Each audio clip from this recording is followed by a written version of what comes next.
Richard Hinkin able to be here today from the CTAC side, but his colleagues from Partnership for Smarter Growth are going to be here in place. Is Finn coming too, or are you? Yes. Okay, so we'll just welcome Finn to the table when able to be here. And I think it might be best to just do some introductions so we can get a feel.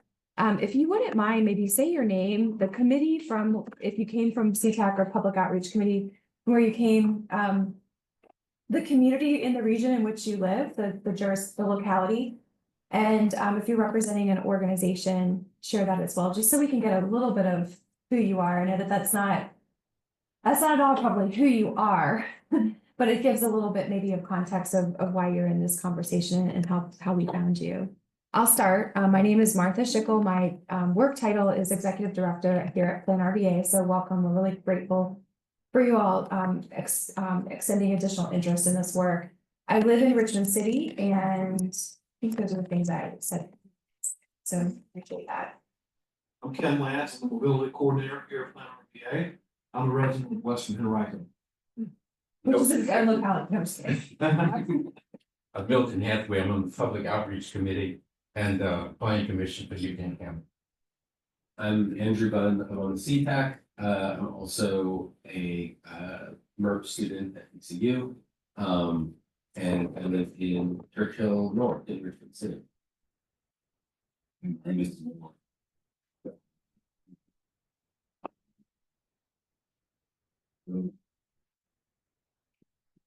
I was busy. Definitely Howard, from she and they them, and both on CTAC, and then I still work for MBA Rapid Transit. Yeah, we advocate for a better bus system in the Richmond.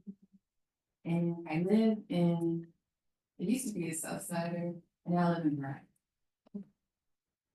Hi, everybody. I'm Jordan Taylor. I am the coordinator for administration and policy for Partnership Smarter with Richard and Finn. I'm also a MERP student, and here I'm also from, well, I live in Richmond. Thanks. Jessica Schneider, Chesterfield Board of Supervisors. And the officially,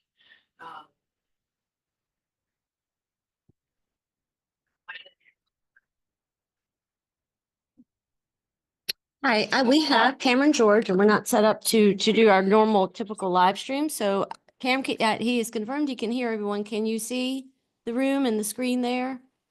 I cannot see the screen, but I can hear everyone. Hi, everyone. Okay, Ken, if you share your presentation with me, I'll share it with Cameron so that we can. Thank you. I can go check with him if you want to, but for right now, I wanted him to be able to introduce himself. Cameron. Is now the time? Yes, I'm sorry. Oh, Yes, it is. okay. Hi, everyone. My name is Cameron George. I am the citizen representative for the Plan RVA Commission.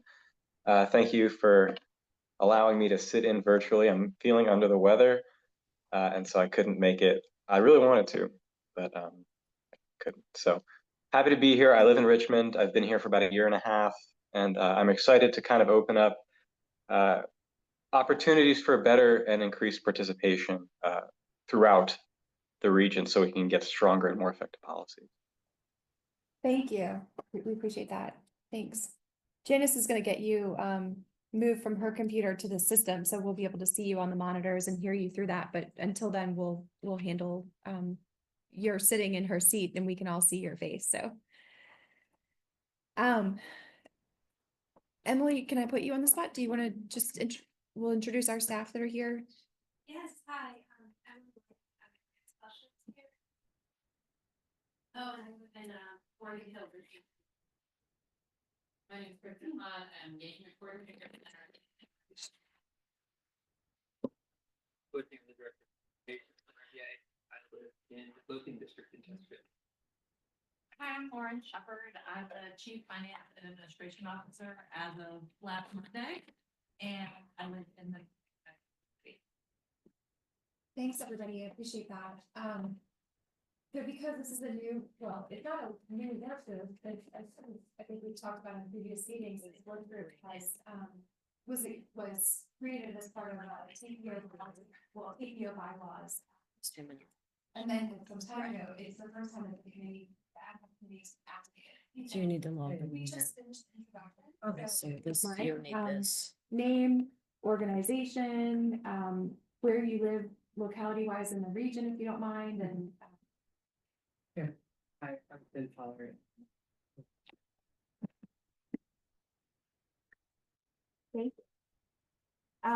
So as you all know, this is a work group that's actually established in the TPO bylaws. At the staff level, we thought that it could be helpful to our collective work to be able to form the work group. There was some deliberation earlier in the year and earlier in 2024 among members of the CTAC that we understood that the committee existed in the bylaws. We hadn't activated it, but it felt like we needed really a purpose, right? Before we would simply just activate a committee to bring people together. We have a purpose and we've I think Cameron actually very well. Recording in progress. Sorry, we just jumped around. Good. Okay. Yes. So your mic's on, Janice.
A thread here with the notion of compensation, that incentivizing is just a piece of the puzzle.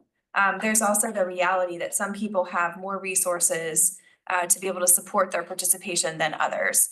That comes in the form of time, that comes in the form of financial. And so we've been over the last couple of years trying to incorporate greater intentionality into thinking about ways that we can connect into community to get that broader base of public input that is respectful of time, that's respectful of travel distance, it's respectful of many different things. So I feel like it's important for me to say that this conversation is kind of a piece in the continuum of strategies that we've been seeking to employ, but we feel like it's an important part of it. And unlike a lot of committees, we do, and I think part of my job today is to talk a little bit about our timeline and work plan. And while we do have as a work group, two pretty clearly defined deliverables that we hope that this work group can move through over the course of the next couple of months, I think there's also opportunity to be able to identify options outside of the two tasks at hand. So if the goal is to be able to identify strategies to make participation in the public decision-making process more accessible, then maybe there's a little bit of freedom with this work group to brainstorm those ideas, and we can always create an agenda beyond the end of this fiscal year to be able to keep that conversation moving forward. That's the idea. So just really briefly, I think one of the things that we wanted to explore with you all today, this is a work group, and so as the membership of the work group, one of the first things that we try to decide is how you want to function as a group of people working on a shared task. We've found in the last couple of formations of work groups, this idea of consensus-based decision-making as an effective way for committee members or participants in a work group to be able to communicate and move things forward. And so we wanted to explore that with you all today. And to be able to just really kind of understand. And Janice, if you're ready, I want to kick it over to you to just share if you've been watching or familiar with the Long Range Transportation Plan Advisory Work Group. that's the mechanism that they've adopted, and so you, okay. Yes, 1 second. Let me just open up the document that I had. Okay, hi, everybody. I'm Janice Scott. Sorry, was sort of running when we were doing introductions, but what we've put together for our various different types of groups. No, it's just one little section. I just kind of wanted to look at it from my notes. What we had put together for our various different types of groups that range all the way from our authority and boards with our for the Plan RVA, CBTA, and RRTPO, we are calling this obviously a working group. So what we're thinking that a working group is the temporary group of stakeholders, and that's a lot of our working groups will be temporary. This right now, what are our thoughts on this group? Will it be temporary, or are we going to keep, or do we know yet? I think it depends on the direction of the group. Okay. I mean, we have defined tasks and purpose mapped out through the end of this fiscal year, which is the same sort of expiration date, if you will, of our current work program. And so again, as we move through the next, kind of weeks and months, I think we'll figure out whether or not you all think that there's a reason to continue as a work group into the next fiscal year. So what we said about our working groups is that it's a group that comes together to discuss and scope one or more specific matters. They can also be set up jointly with other organizations, and this one, of course, is a joint working group. And they may prepare and submit reports to the voting boards. But they are generally established by staff, and staff usually leads the groups rather than having an elected chair. And we like, whenever possible, for these groups to operate on a consensus basis rather than having formal voting action. So if we're going to prepare something to take to the policy board or to the Plan RVA Commission, we would like it worded so that the working group came to a consensus that this is what we would like to report. So again, we don't have to have a formal chair. We also will do our meetings like this. I think future meetings will likely be virtual, or maybe a combination of virtual and in-person, but we will not do formal meeting minutes where you have to vote the next meeting to approve those. We will have notes at each meeting, and any member who would like a copy of those, just let me know, but they don't fall under the same reporting requirements where we have to have formal minutes and post those on our website. How does that sound to the group? I mean, this is kind of a proposal, frankly, not us dictating. So what are your all's thoughts about this? I think the intent behind it is staff plays this facilitative role, and it creates an opportunity for you all to be more in kind of a discussion mode than the formality of other types of settings. I think as long as we're able to bring forward actionables to the committees, I think that that's Paramount. a good. Being on the LRTP group as well, they also operate on consensus decision-making, and I think that although there's only been 1 or 2 meetings of that group so far, I think it makes the group feel much more in conversation, I think, than more structured organizations. And since this is meant to be a working group of people sharing ideas, I think consensus makes a lot of sense for us.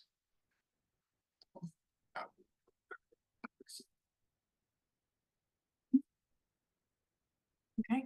No consensus. Sounds like we have a consensus, yeah.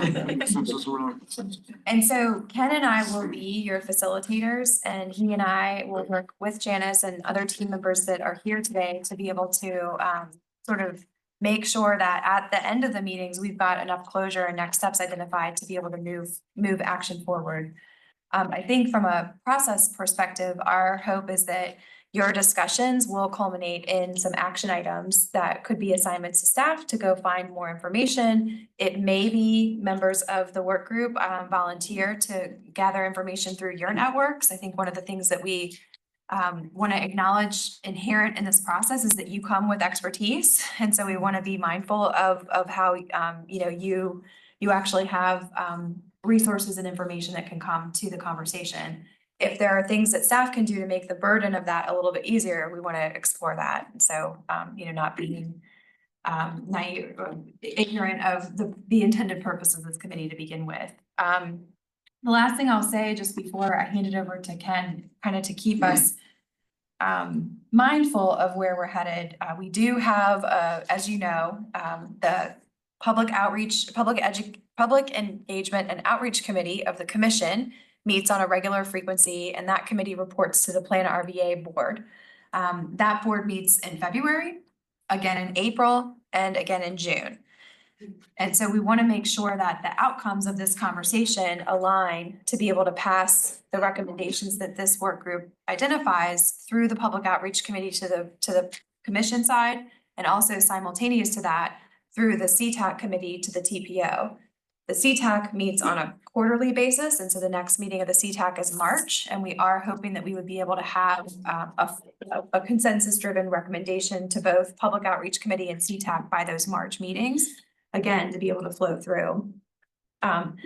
The work at the policy level will culminate for both the compensation policy, which we're dedicating today's meeting to talk about, as well as Title VI updates at both the Policy Board for Transportation Planning Organization and Commission at their June meetings, but we've got to hit those interim benchmarks. Am I making sense? Okay. I know it's a little bit confusing. And so I think out of today, we wanted to be able to allow Ken to share with you his research and kind of sort of preliminary findings specific to this notion of a compensation policy, and then really be able to focus on discussion and the perspectives of the folks around the table to understand what you think the next steps are. So Ken, I'm going to turn it over to you so we can dive in. Thank you, Martha.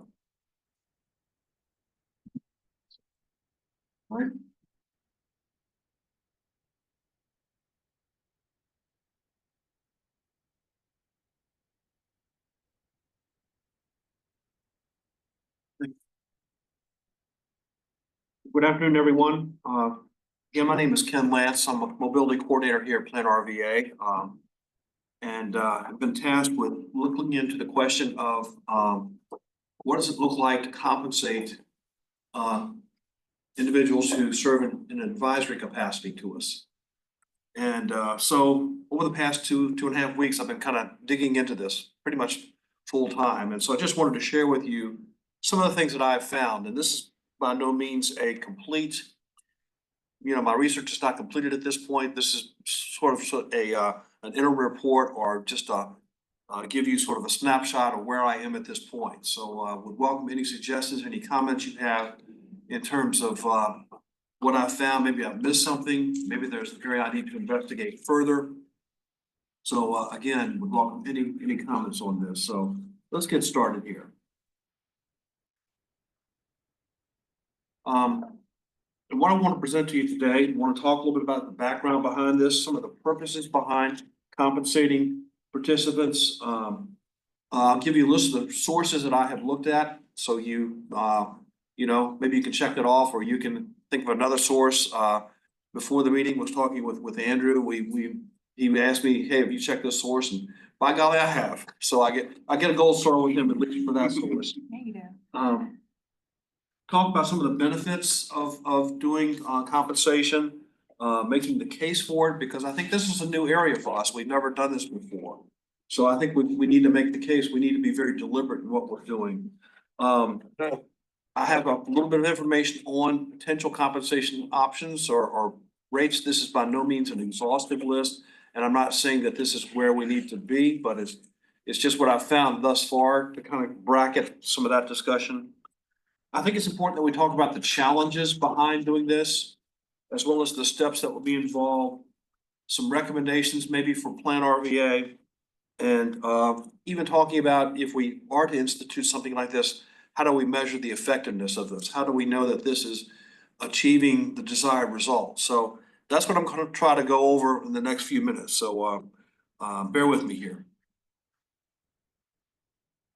One of the things that I've, started on is, what do the feds say about this? Because obviously so much of what we do in terms of our work is guided by federal policy and so forth. And as best I can tell, there is no prohibition on compensating people using federal funds to compensate participants for their involvement or engagement in activities that we do. So that's sort of the bottom line there. If anybody knows of anything to the contrary, please let me know. But I'm operating on this premise that, you know, we can obtain the blessing of our federal partners moving forward. There's a purpose behind why we might want to compensate our participants. And the main reason that I see it is that it would enable us to have a more diverse cross-section of our community. You know, I think we make an effort to engage with as many different groups as we can, but I think we all know that we're missing certain people, certain groups. And sometimes it's because of, you know, maybe they can't get here because they lack transportation. Maybe they have childcare issues. You know, maybe they would have to give up time at work to come here. There are any number of reasons why we're not reaching out to some of these people. So we want to see if we can engage with a more diverse group of people. We want to acknowledge people's expertise, their time. The literature says over and over again that, you know, when we bring together people, we usually have our subject matter experts from our localities, the planning staffs, those individuals. But we need to regard the citizens that come in and serve in advisory capacities with as much, they should be regarded in pretty much the same manner and held to the same standard and appreciated in the same way that we appreciate our subject matter experts. So we want to acknowledge their advice. One of the terms that occurs over and over again in the literature is lived experiences.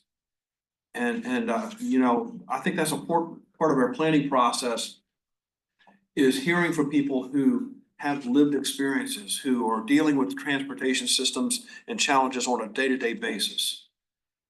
So that's part of our reason. And we want to have plans that we know are going to be effective and that really address the needs of the area. So those are some of the, you know, reasons behind thinking about this particular policy. There are a number of documents on this, and this is by no means an exhaustive list, and I apologize for the volume of information that's on this slide. I know I have violated one of the main tenets of PowerPoint, and that is to have small print with a whole bunch of typing on it. But these are some of the documents that I have reviewed. If you all are aware of other things that you think that I should dig into, whether it's a website, maybe it's an agency that has an exemplary practice, please let me know. I did uncover a good bit of information from the state of Washington. They have done a lot of research around the question of compensating individuals. Have also done some telephone interviews, spoke with a individual in Vermont, and she is with a regional planning agency. And by happenstance, she's researching the same question almost in parallel with me. And so we've been sharing information back and forth. Also spoke with, and I'm now losing her name, Martha, help me out. Kendall Miller. Kendall Miller, thank you. Kendall has been involved with the Hampton Roads Planning District Commission, and Kendall has given me some good information as well. So I'm continuing to, you know, do some telephone and some virtual interviews. Again, if you all know of individuals that maybe I should touch base with, I would appreciate that information as well. Been a pretty good, you know, list of information so far.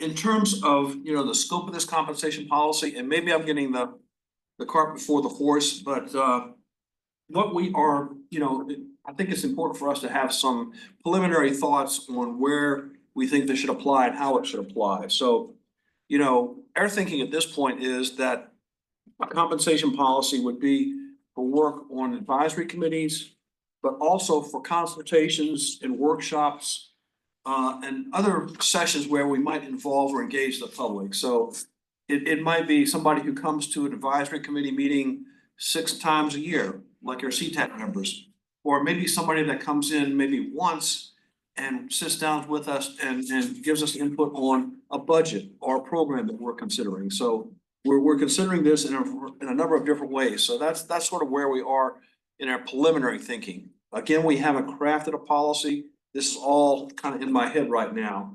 And that's where I'm looking for you all to help me out as we move forward. So, but I just wanted to point out that that's one of the things that we're thinking about is that we think that the compensation should apply to a variety of opportunities where people engage with us.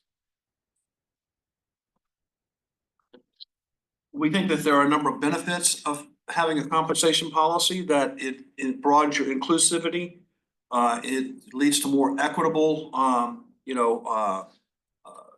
involvement or engagement. It acknowledges the time of the people that you're working with, and hopefully it increases engagement. One of the things that we continue to, I won't say struggle with, but if we work on is how do we better engage the community? And this might be part of that, that process is providing compensation where appropriate. I did want to point out that we do a little bit of this right now. For those of you who are on CTAC, you know this, I'm preaching to the choir. And that is you get a free lunch when you show up, and we validate your parking. So we are, kind of dipping our toes in a little bit by providing a little bit of compensation. But this is basically about the extent of what we do in terms of compensation and recognition right now. Any questions before I continue? So to clarify, we're talking not just about like cash payments or a gift card or something like that. We're talking about overall provision of benefits or amenities to encourage the public and make it easier. Yeah, and I haven't ruled anything out or taken anything off the table. There are, the literature talks about a variety of compensation methods. But we haven't at this point ruled anything out. And then I was also curious if, because I know one of the scales that this type of policy can be implemented on is the hiring of part or full-time community partners by the agency. Is that something that you're aware that Plan RVA is even interested in or has done before for like specific projects? We haven't done it. I think it's in the scope of. It's certainly something that we could consider as part of this effort. Okay. Well, certainly. Sort of like a community ambassador. Right. Sure, I think mostly it's more in terms of something that like the housing authority might do, like if they're gonna do a major change to a public housing project, they might hire a person or people within that housing community. But I think there's opportunity to consider setting that precedent. Right. I think if I can say from even just the list that Ken talked about, I mean, there's sort of an interesting thing about this. There was, a decent amount of literature that Ken's been able to find. The type of organizations and the purpose that they have in the community, I think dictate a little bit of what those strategies are. So again, this is why we felt like this isn't something that should just come from Plan RVA staff. You all coming from the communities that you do, knowing a little bit about what barriers are, then we maybe start from there and try to work to figure out what strategies make sense for the type of engagement we're looking for.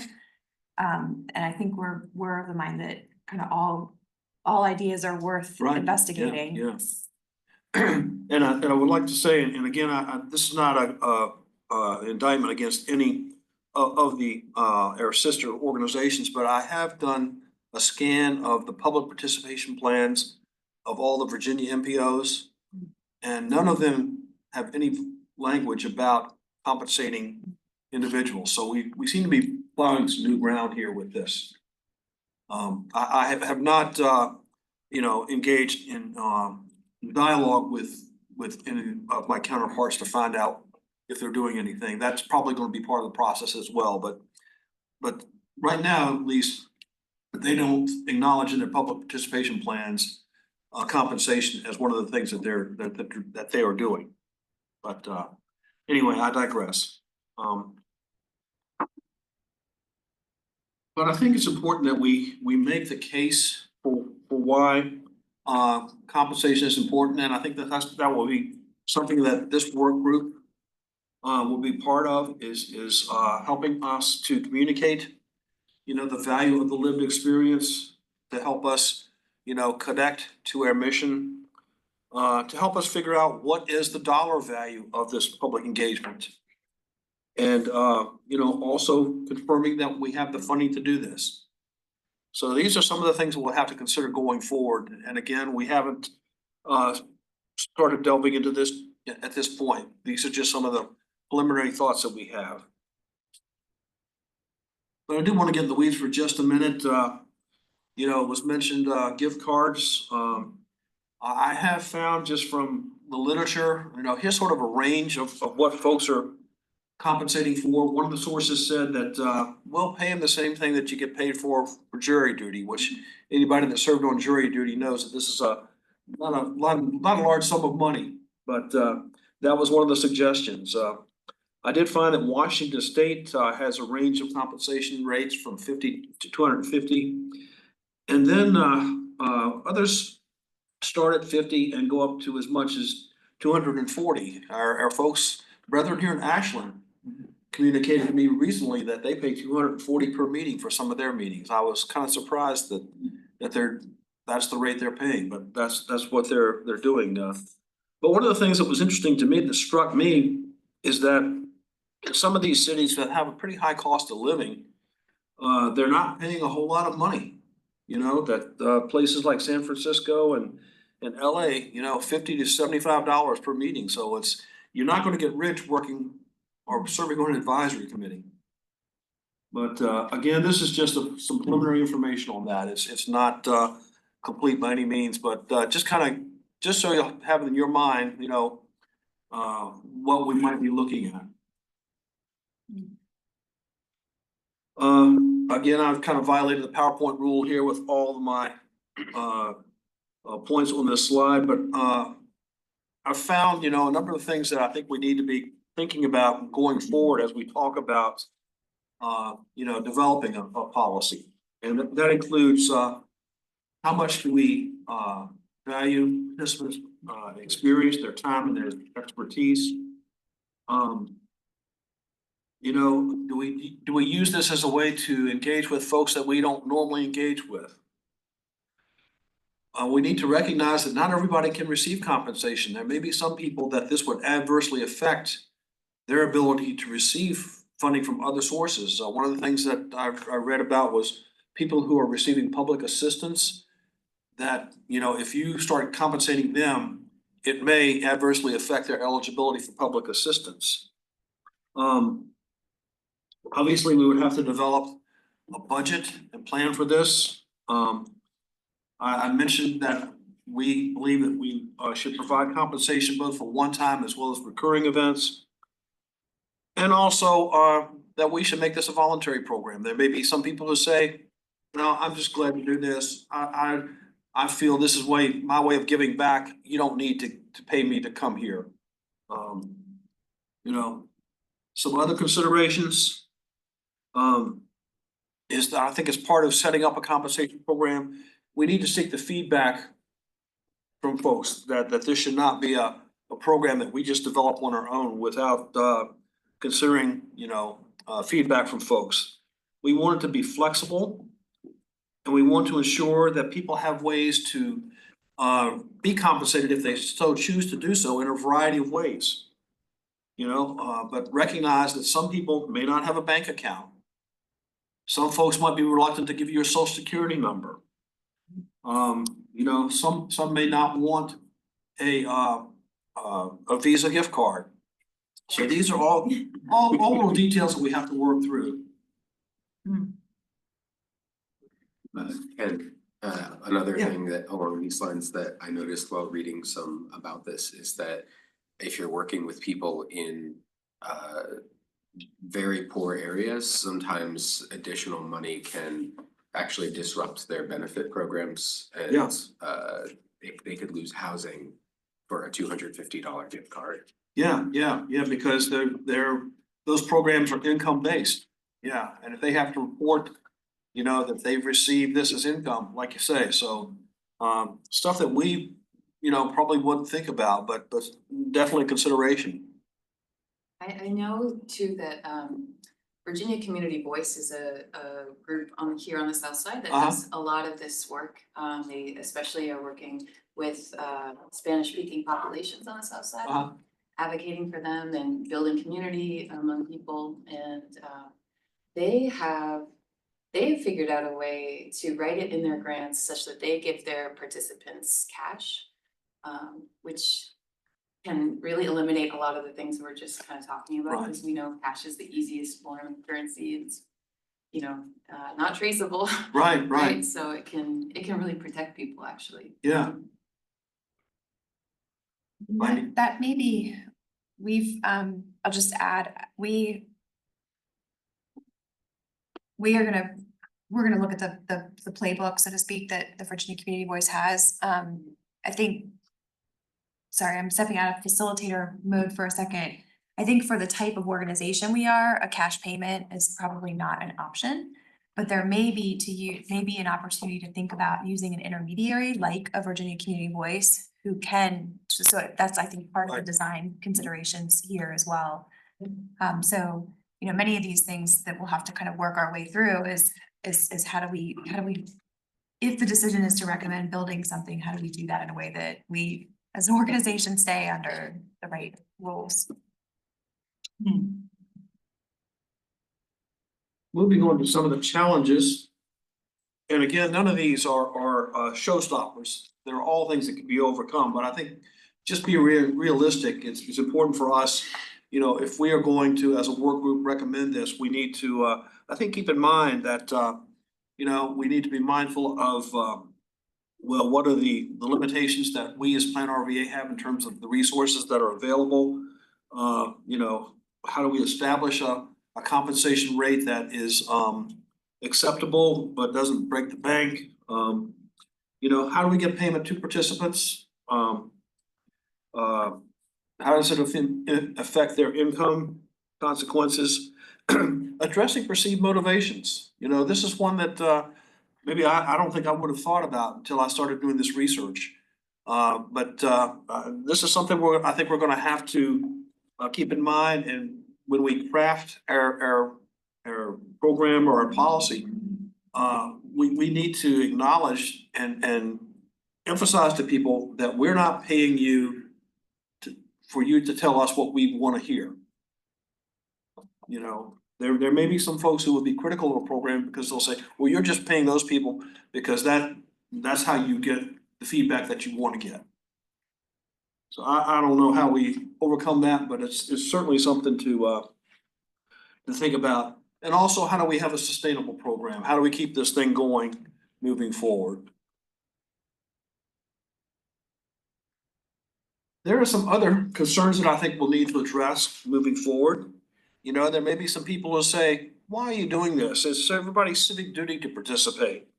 If people want to participate, they'll participate. If they don't participate, they don't care.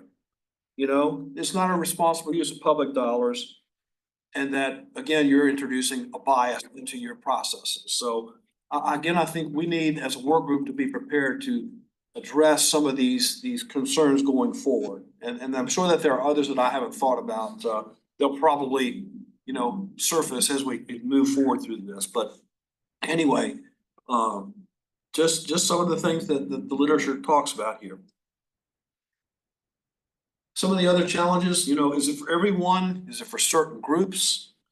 Is this are we paying a living wage or reasonable wage, or is this just sort of a gift? Is this what a professional would expect? And what happens if we have somebody that is just a faithful participant and we give them $700 in the course of a year? And now all of a sudden, we're gonna have to deal with the income tax requirements of that, because if you get more than $600 in compensation, you're looking at, issuing them a W-2 or 1099 and taxes and all that. So some of the things to, again, think about.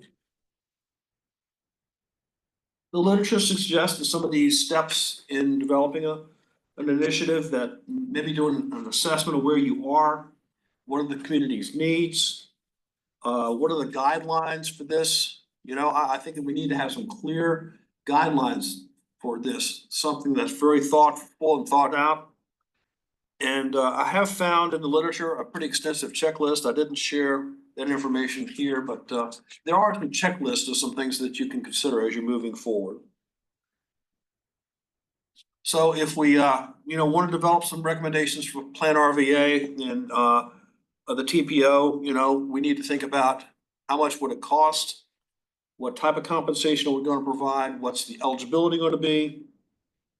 What's the supporting documentation? One of the things that I think we might want to consider as a group moving forward is to recommend that we undertake a test or a pilot program.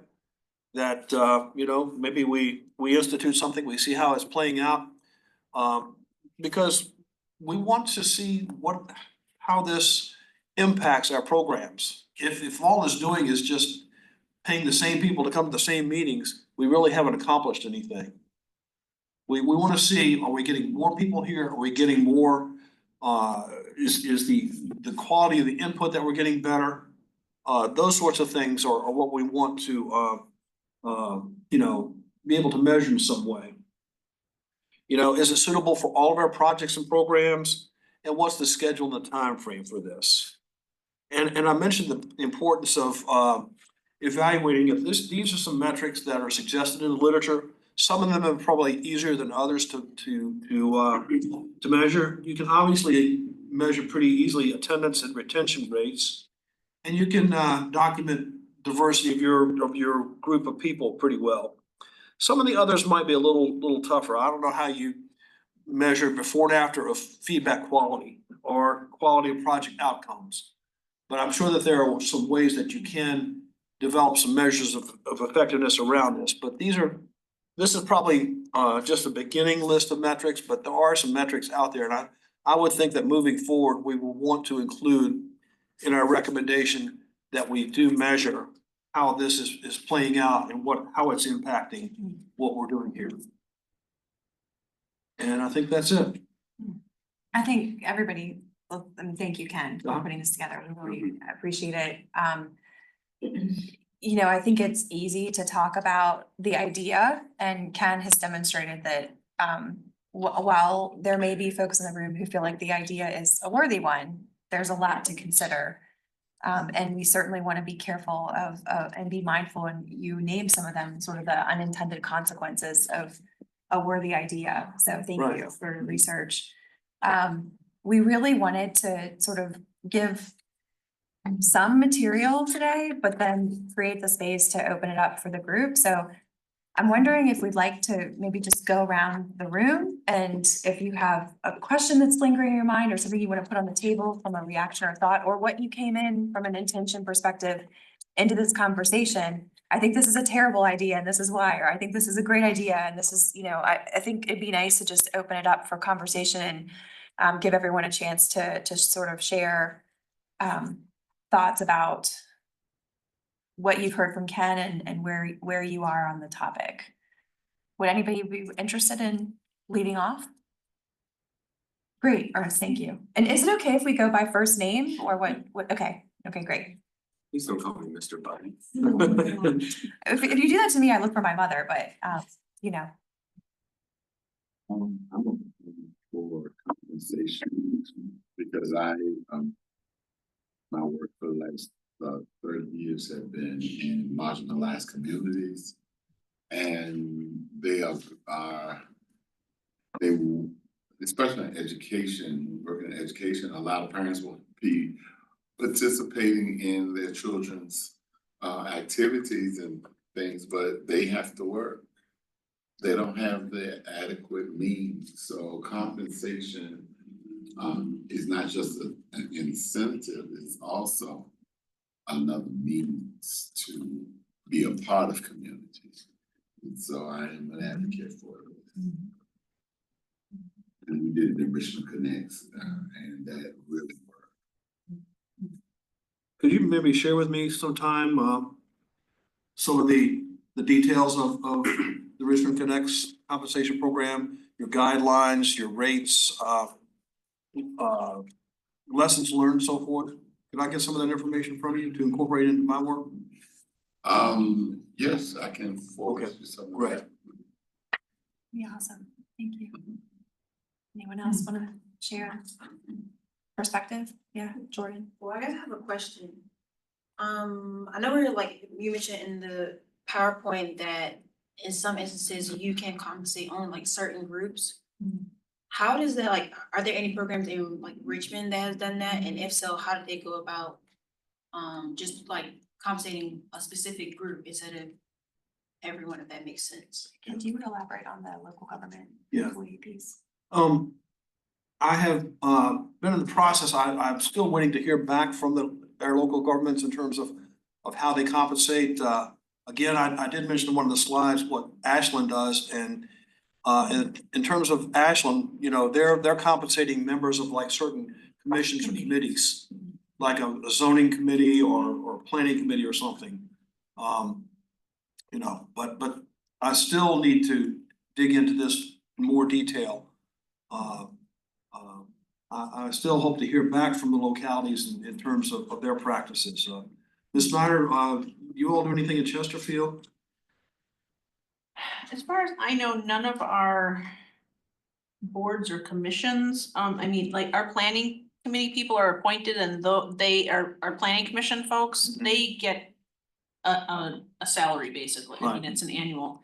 I'm trying to think, like, any of our citizens committees are not compensated unless it's like for travel, if they go on a special, you Right. know, trip or something like that, or, I'm trying to think what else.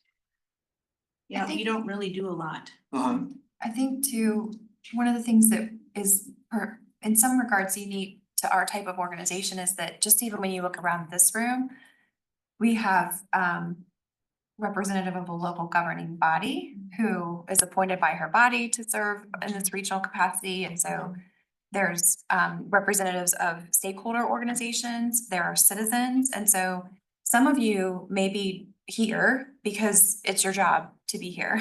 And so the theory might be that you're already being compensated because this is the course of the work that you do.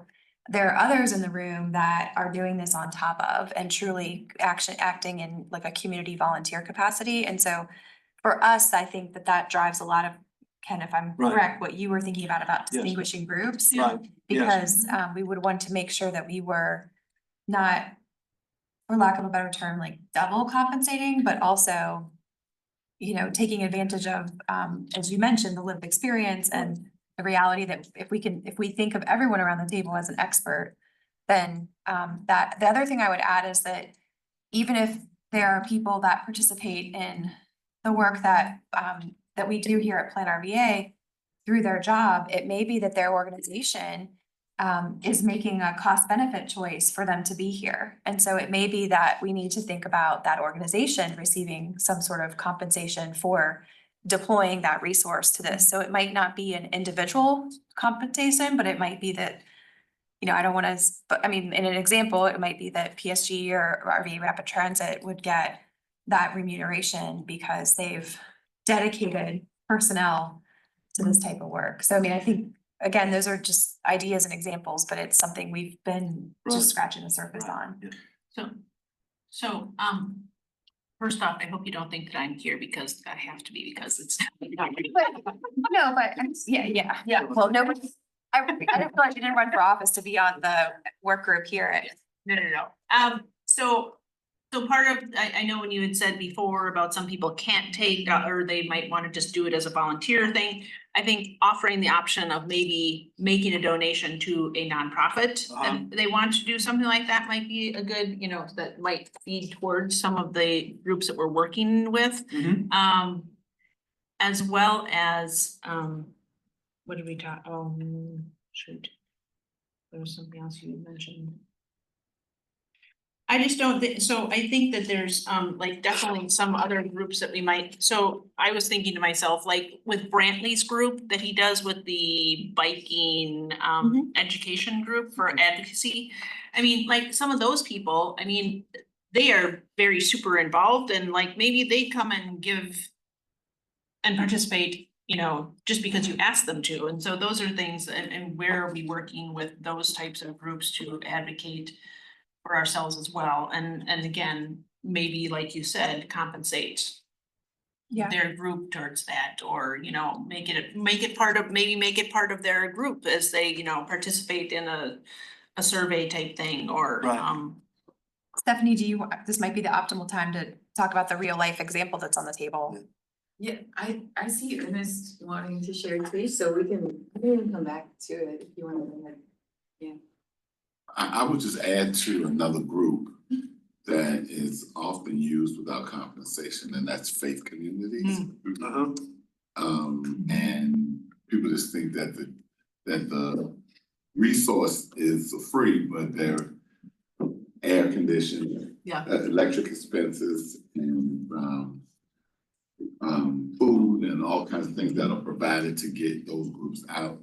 So they should be considered as another group that might, we wanna give some kind of donation to, distinctively in the nonprofit, under that umbrella. Thank you. Reverend Hathaway, anything that you wanted to add along those lines?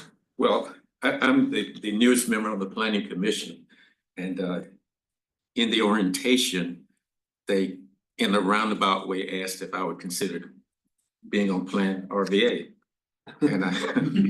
And I thought about that, and I think it's because of the cost, and they know that I have time. Right. And most of them did not. Right. And so when it came time to reappoint officers this year, there was no question. I was nominated, and they closed the nomination. Cause you're just a preacher and you only work on Sunday, Just a right? preacher, yeah. But sustainability is really a big issue with this, because I think there's some really good benefits in doing that. But to start it and not be able to sustain it may be a challenge. Right, yeah, I think that would be worse than not compensating, would be to make this promise, but then not be able to fulfill it in succeeding years. Yeah.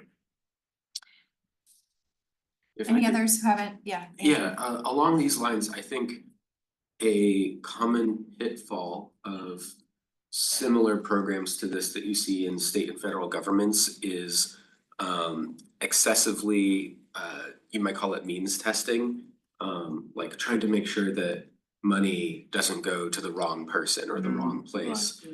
And I think that a lot of times you can get so caught up in that it damages the fund's ability to do what it's meant to do. And so I think one consideration would be to plan to compensate everybody and then deal with ineligibilities after the money is allocated to avoid a sudden lack of funds or unexpected change in budgeting, something like that. So if a working group is a certain size, dedicate the funds to compensate all of the members at the same rate, and then determine eligibility after the fact and adjust the actual compensation post-budgeting instead of pre-budgeting. And I think that can help avoid those pitfalls. Stephanie? Yeah, so I guess I can share that, so my role actually at RVA Rapid Transit is to do community engagement work and outreach work. And so our model, I've been with RVA Rapid Transit for, I think I'm in my 3rd year. And our model is very much about building community and building trust with bus riders and bus rider advocates. And we do that by compensating people. You know, we haven't figured out how to offer stipends when we do our outreach work. But for example, like my first year with RVA Rapid Transit, I was going to all the bus stops with a recorder in my hand, asking people for their stories, wanting to get that lived experience that so often, like you were saying, Ken, is evaded in our more institutionalized mode, just governing bodies, I guess, such as Plan RVA and governments and everything like that. So when I went to these bus stops, you know, we always brought, we didn't have stipends. I think stipends are awesome if that's available and possible, but we would always at least bring food. We would have coffee, and then some snacks as well, water.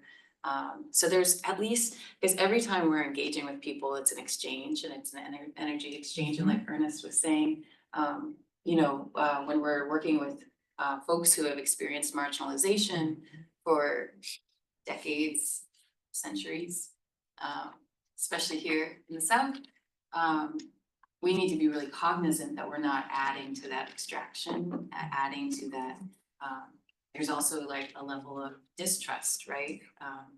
Particularly when we're looking at race in this region and around things that we're talking about. We're talking about planning, we're talking about transportation, things that have been like so, heavily impacted by race relations, right, in the South. So, and all over, not just in the South, but so we want to be really, to me, it's so important to be cognizant of like, this is actually the chance to build community and to repair, potentially repair, no expectations, of course, but the possibility of repairing a little bit of trust every time we're interacting with anyone who's gonna be potentially giving us feedback or filling out a survey or anything like that, anytime, we're engaging anyone. So, some of our programs, to get back to RVA Rapid Transit, we do, like I was saying, go to bus stops, talk to folks. And then we also try to build relationship with people, because ultimately we know that the type of change we're seeking can only happen when people feel like their voices are actually heard and matter.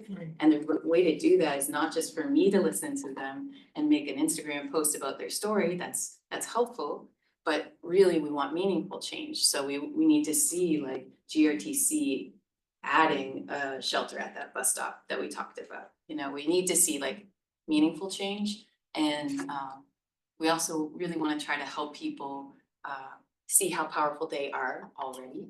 Like they don't really need us, but it's helpful to have someone come in and be like, we've got this course. We do a mobility university, so it's a 5-week course, and we provide dinner for folks each week, and we teach people about the history of transit in the region. We teach people how to write a public comment, how to tell their story in an impactful way, all these things. And through that, we get to, again, it's just like we get to just build relationships with people who have so much expertise and who end up teaching us, right, so much. And so for that, for example, we actually, we're in hard times, RVA Rapid Transit. So we went from a staff of 5 down to 2 this year because we've just, we've got to do some organizational shifting and stuff and figure out how to, leverage our grant capacities and stuff like that. So in order for us to continue doing this really important work, and we've been doing it for at least 10 years now, so we've built relationships with people. I've got people on my phone that I can speak to and be like, what do you think about this new initiative GRTC is doing?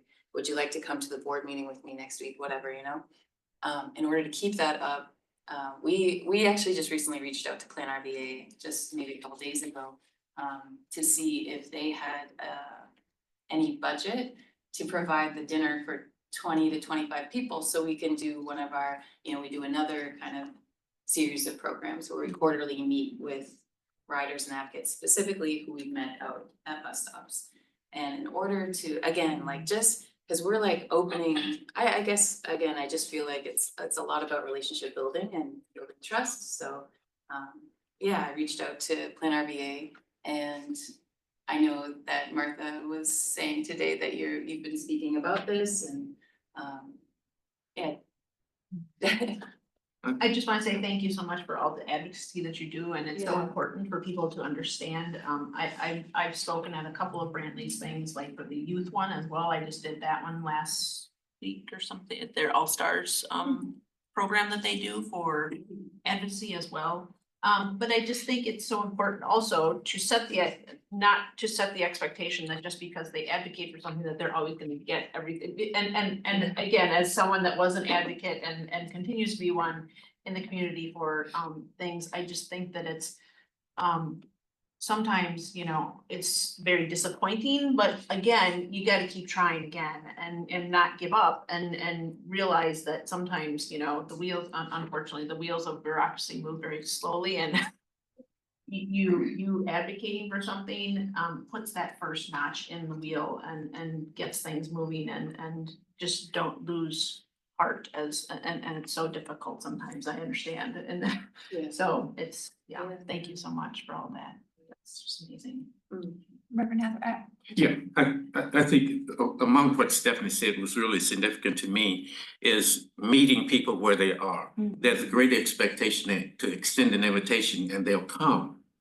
But often they will come after you've gone to where they are and you've met them where they are.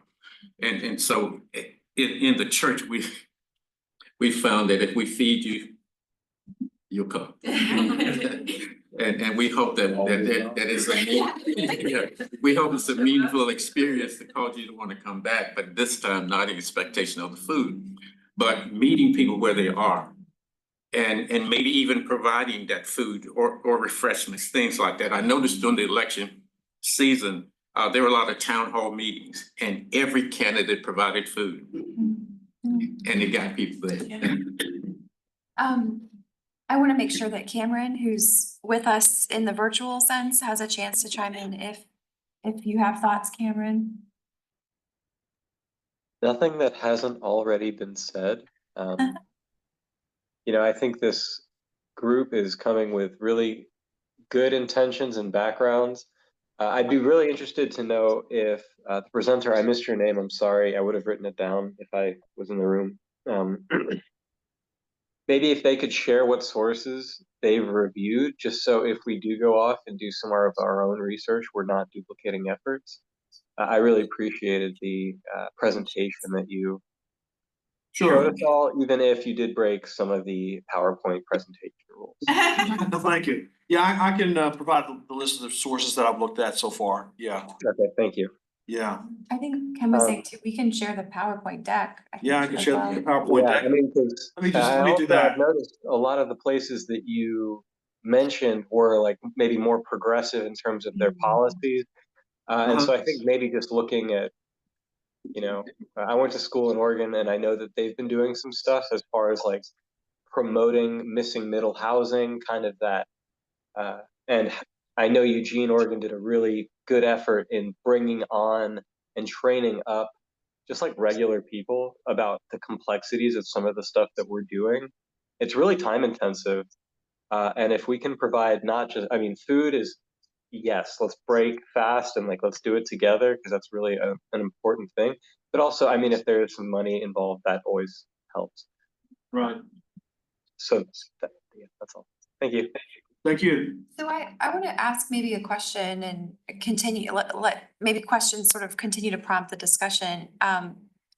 Just to sort of validate maybe what I'm hearing and open it up for correction if I'm hearing it incorrectly.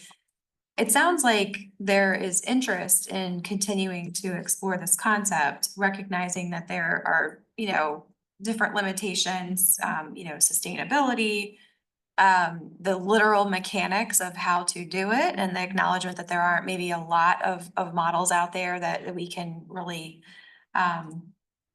you know, a lot of I think what exists in this community are relatively new, and we'd have to really explore that. But I'm not hearing anybody say we shouldn't continue forward with this exploration. Is that? Absolutely. Yeah, you were here. Because I think the more I listen and more I ponder in my mind, the food is good. I got a growing I'm a pastor, so I have a growing young adult population that stays with me all day on Sundays, and that's because I'm cooking cake and all kinds of stuff. That's one thing. But the other part of that I think we have to really center, when you're talking about you getting their lived experience, which is expertise, you're receiving intellectual capital for your agenda. And there's nobody that goes to work that do not want to be compensated.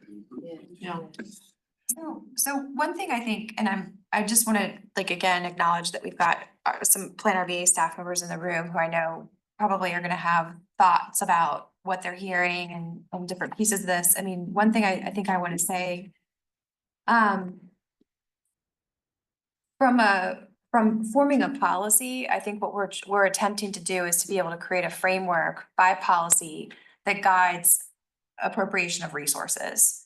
I mean, that's, just to be really frank, if we have a policy set that says, this is our objective and this is the steps that we're gonna take to meet that objective, then from a budgetary perspective, it creates, the mechanism essentially by which we start to be able to identify, allocate resources to do X. And I think, Andrew, you gave some specific suggestions about how to make sure that we budget appropriately so that we don't get caught in a shortfall and some things like that. I think those were good advisory things. I'm also sort of thinking that what I heard a little bit in some of the comments is that, and I don't think that this is anything that our team doesn't already know and think about, but I think it bears repeating, this idea of every engagement being an exchange and not thinking about something as sort of an extraction. And I know that some of the work that Kristen and Holly have been doing of late has really been about not just coming to groups when we want to find information from them, but really taking a genuine interest in different organizations and the work that they're doing and, building that organizational trust. And so just a thought that I had while there was talking is it may be wise for us to think about some of these incremental steps, whether it's in the form of a official pilot, but are there organizations that are already leveraging some credibility that we could team up with? The invitation that Stephanie's given us to be a participant in that gathering, but to be able to provide the necessary resources to make the meal possible.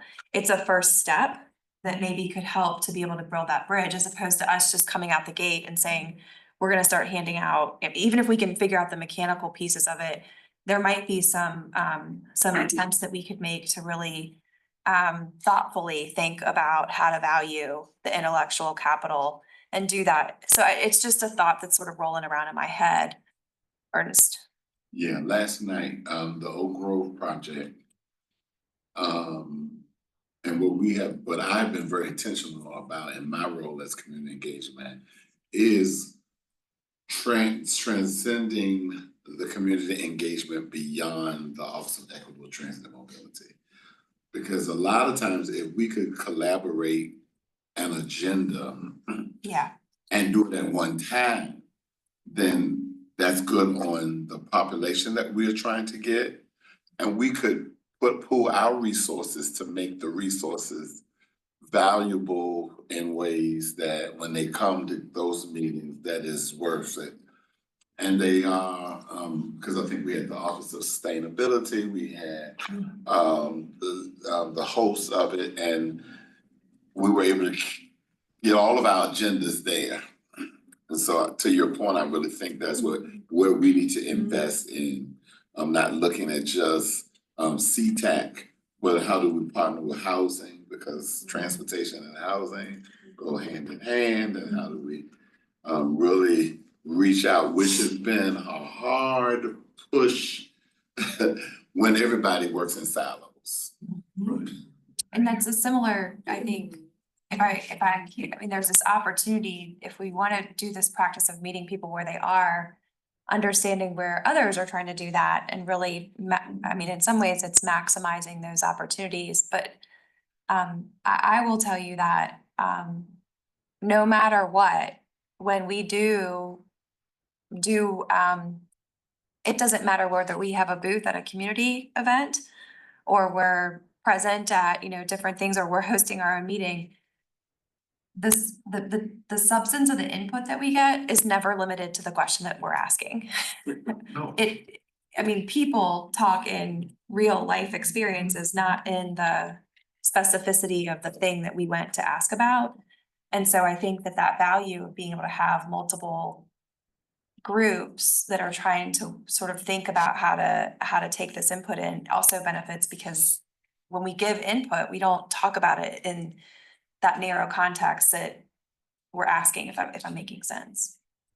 What would the group like to see, from a next step in the conversation?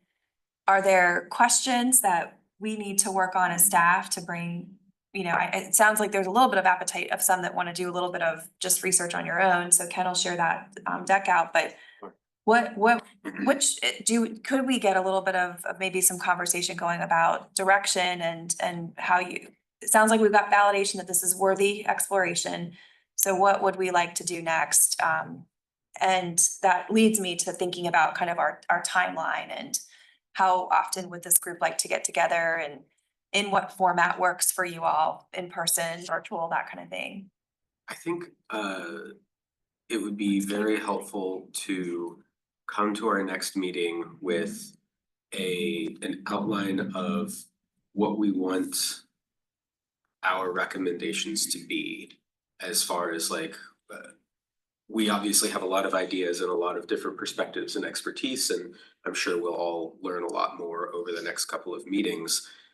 But we have to keep in mind that there needs to be an output in the form of a document listing specific recommendations. And I think it would be helpful to have the categories of those recommendations as early as possible, so we can be framing these thoughts and these conversations in terms of what we're going to be, in terms of the output at the end. And I think it's not just about who should be compensated and how much and how. It's also why. I think we should talk about why compensation is important. And I think we should talk about the role that Plan RVA plays as a regional entity that is an extremely collaborative partner with all these other organizations, and the role that Plan RVA can play in setting an example for other communities and organizations and localities in establishing their own practice around compensation for participation. And I think that that can all sort of be wrapped up in our output and potentially setting this best practice for our region and for our state that other people can build off of and reflect. Because clearly there's not a deep body of practice here. There's a very deep body of theory, as Ken has learned, but we have the opportunity to make a real contribution to practice and a real contribution to how people go about this. And so I think having a list of like what we're going to recommend that we can then fill in would be very helpful for us. We got some energy here. So yeah, let's keep the I mean, how about instead of being called upon, you all just talk to each other. It's really important what you're saying is to, again, if you're going to be bringing our recommendations to the bodies of the organizations, that, you know, we have to have substantial data that's going to get them all to buy in, and the localities see what they're going to get out of the data that, and so I think that, you know, speaking around the nexus of the housing and transportation and those issues that we're all having, what partners, again, I'm thinking, and you can't think about any of these things without talking about the nonprofits that are working with these communities already. And sometimes I think they're so stretched, and so they don't have the time to collect those data points sometimes. And so this is what I'm talking, and so I think that it's important for us to meet with some of those people. I think about like Housing Families First. I mean, they do all sorts of, I mean, they cover all sorts of jobs and housing and you know, daycare for the kids and trying to get people. And so that would be a perfect opportunity when they have like a, you know, like an exit interview maybe with a person that's staying with them and you know, to find out what would make this process easier, what do they need to be more, and I'm not trying to tell people how to run things, but I just look at the opportunities that we have to collect information from people that could help us be better as a community and help them. And so that's where my And what we'll take, I just, going back to the things that he stated that I think when it comes to this process for me, and after 30 years in this work, research can be a barrier when you're innovating. Because as we have stated, it has not been done a lot, but we already have sources. We had LA to pay $75 and all that Yeah. you have already done research on. Yeah. And that's your job. We have two valuable entities here that are already practicing compensating their groups. So my question becomes, how much more research do we need? And rather than articulating what we want to see done, because we are innovating as CTAC and Plan RVA. And let's move forward to at least, because I think a lot of times we act like people don't know that this exists. And everybody knows that you want to be compensated for your intellectual property and your expertise. That's why you go to work every day. Well, and there's a reason they have the thing online where people can, you know, get paid to take surveys. I mean, that's obviously a thing that people, I mean, I'm just saying, I kind of question it, but I'm just like, well, hey, I mean, if you're sitting at home and you're on your computer and then you can get paid to do. Again, I think that you have to put a price on people's knowledge and make them feel valued and their input valued. And so with the energy, I mean, again, that's something you always give something, whether it's a token or whatever, to as a transfer of when you're teaching. And again, I'm going back to Indigenous peoples. I practice with them and it's just even tobacco, a handful of tobacco is an energy transfer to pay for it. And it's just, these are the things that I think it's so vital that you need to honor people and their wisdom. So, yeah. So we had a sort of a recommendation, I think, from.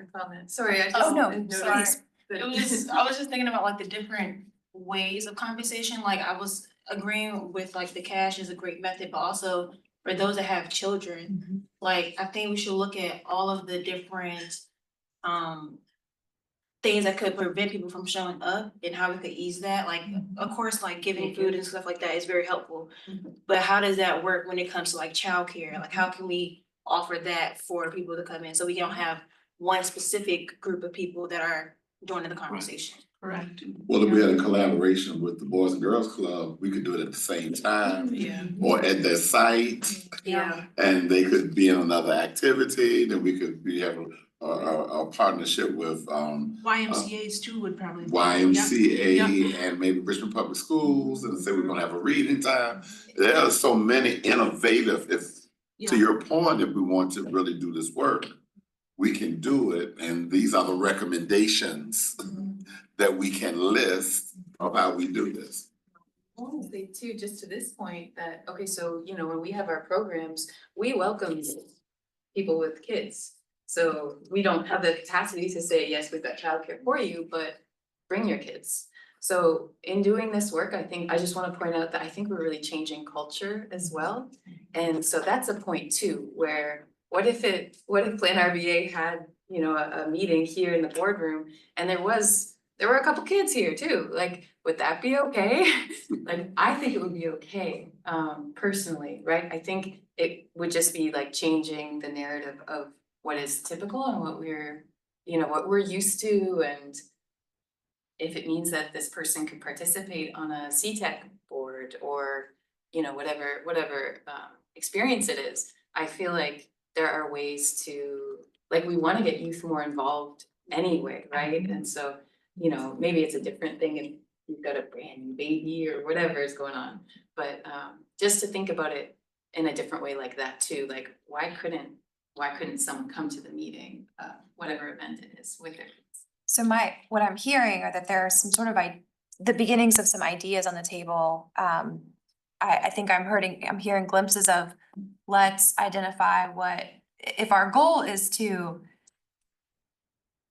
expand the access for more people to get to contribute, then how do we understand what the barriers might be for that? And so you all have named some of those: financial barriers, there's a lack of recognition of the expertise, there's real practical barriers around time and cost and childcare. There's maybe some normative changes that just in how we make the environment to be more friendly to more people. So I think you all are starting to almost go in this direction that Andrew suggested, of starting to let's do you all feel ready to start bucketing and actually making some concrete lists today that we can continue to add to? Okay. Because we're here to take some notes, so, I've been taking. you know, do we wanna add a little bit more to that? I mean, we've heard about sort of the compensatory time and the mechanism for transferring money to people, right? Lots more to explore there, but that, we've heard a little bit about, alternatives to straight money compensation, so childcare, food, what other types of things might be in that kind of bucket? Even food, like, well, I don't know. I know you said gift cards maybe not be, but again, grocery gift cards, I think are always, but again, you have to think about where people live also and. Yeah, have we're in a access food to it. If you're a desert. food desert, there's not, that's not, but again, I'm just, yeah. There's a population I think often gets overlooked in transportation. And that's, we call it people with disability. And so to get certain places for them, they need other persons helping them and how they're compensated. And so we need to, I just want to put that in the pool. Yeah, sure. We've had folks come to our programs who had to stop coming to our programs because they were transit dependent and also had a disability. And the line didn't run late enough at night or like reliably enough at night so that they felt safe enough to, because it takes folks a lot longer to get to the bus stop and then to have to wait. So we've had, and sometimes we've been able to offer people direct Uber, like we'll just compensate your ride, we'll just bring you to the event, no problem. But it's tricky too, because again, you know, like I'm thinking of one person in particular where we had this example, and I think she was feeling just really defeated because she's had this experience her whole life where the barrier is just always there to her participation, that she was just like, I just can't, you know, so I love that you just brought it. Another one that I was thinking too is language, right? Language, particularly on the south side and, you know, Virginia's becoming much more, a Spanish speaking, place as well, but not just Spanish, like we've got Asian languages. Yeah, we've got a lot of different languages as well as the deaf and hard of hearing, community. That's something that I've really been excited to hopefully get to a place with our Mayor Rapid Transit where we could offer our programs and our content in Spanish, but also have an interpreter, like ASL interpreter. Something that, oh, I'm sorry, go ahead. No, I was just gonna ask, let's keep at it. Something that I'm kind of noticing about this conversation is it sounds like we're broadening things a little bit from how can we compensate people for participating into that being kind of a subsection of how can we leverage more resources, whether it's financial resources from organizations or relationships with organizations to overcome barriers to participation generally. And I think that that is a really useful way to think about it, because I think compensation in many ways is a method of overcoming barriers to participation. And so I just wanted to sort of throw that out there, as it sounds like we're kind of talking more broadly than just. We're naming more than one, yeah. Yeah, exactly. And I think that naming it is very good, because it also goes back into how do we fund these things through these collaborations? Because a lot of things that we use as a barrier, we need money. We may not need as much money as we do relationship capital. And so, thank you for naming it. So the group has sort of talked about wanting to make sure that you're intentional about moving to an outcome. At the same time, I just heard a little bit of like, we need to sort of maybe broaden our focus. And so where do you all sit in trying to kind of move forward? Do you think we need to spend a little bit more time mapping a broader continuum and identifying maybe which set of strategies from that, and that, do you want that to be sort of the direction of your outcome, or do you want to stay in a narrow focus? What feels like kind of the right way for the group to proceed? Well, I think it should be broad in the sense that we're the equity committee. Okay. And although we started through compensation, when you talk about equity, it's everything and all. And so it has to, by default, expand its borders, because, I mean, and this is why I go back to my mind about research. How much research are you gonna do? Or how much you can talk about compensation? There are other things that are interconnected to this conversation, that if you talk long enough, you're going to expand. How do others feel? I'm trying to. Because I want to name, I mean, we activated this work group with I'll call it with a question.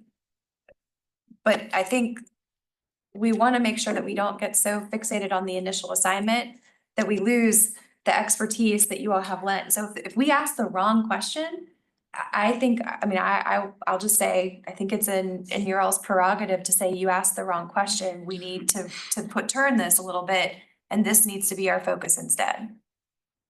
I don't think it was a wrong question. I think it was an initial question. Okay? And an initial question should, in the dialogue, discover other parameters that we need to set.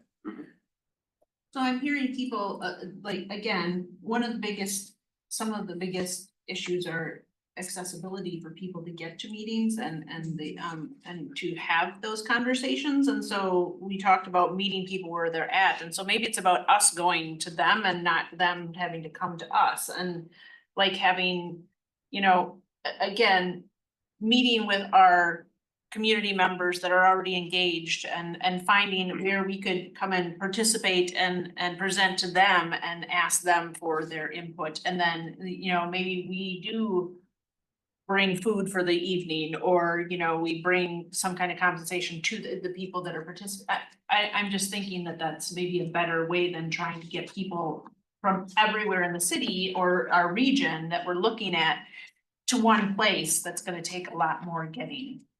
I think we have our ability to be mobile, and so that's, so, I don't know, Brian. Well, that's overcoming the barrier, that we don't have a Yeah. central location, we decentralize Yes, to every sector in the city or the region. yeah. And I know, Martha, something you've talked about in CTAC meetings is about thinking about participation as finding where people are already gathering and going to those places instead of trying to hold our own meetings. And that's something that kind of got worked into the public participation plan that the CTAC put together. And so I think that is, it sounds like we're talking about multiple methods, both of overcoming barriers and of reaching people more effectively.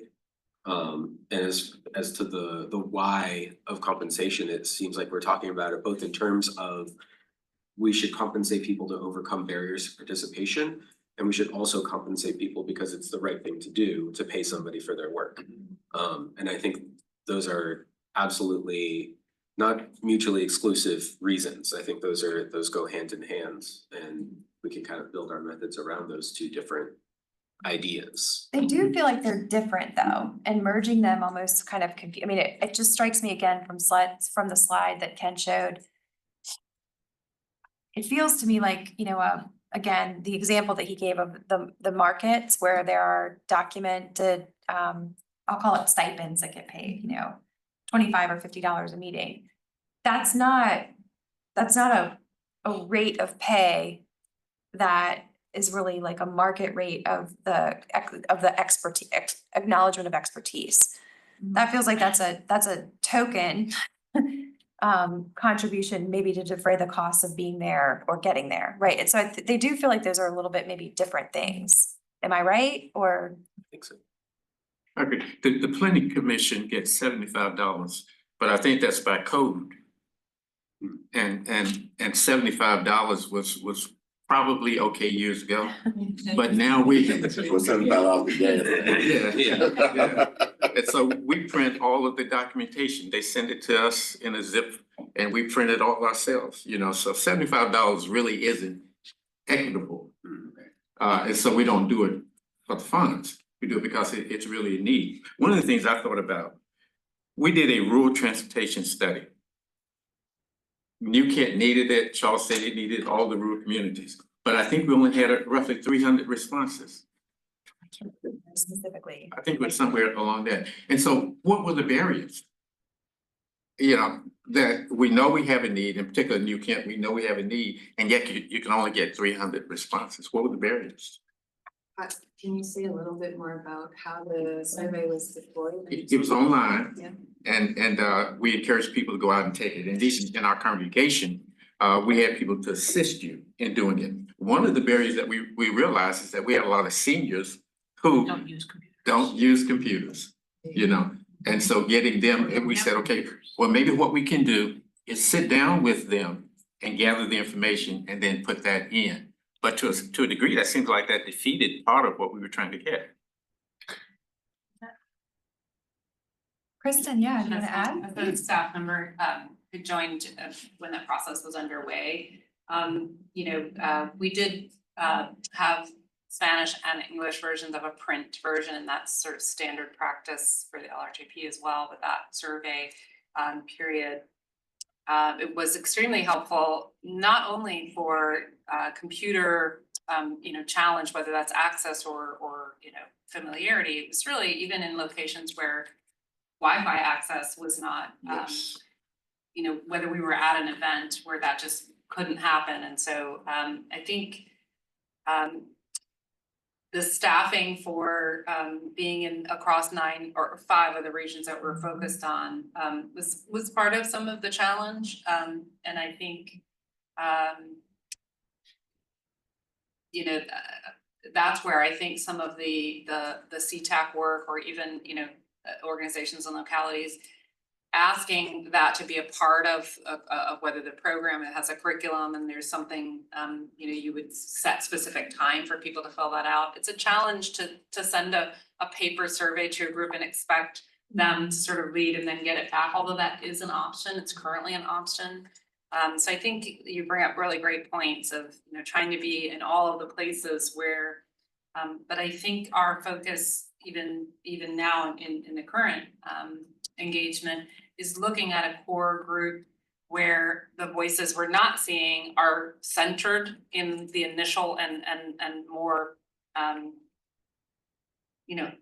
additional touch points coming back, trying to make additional meetings.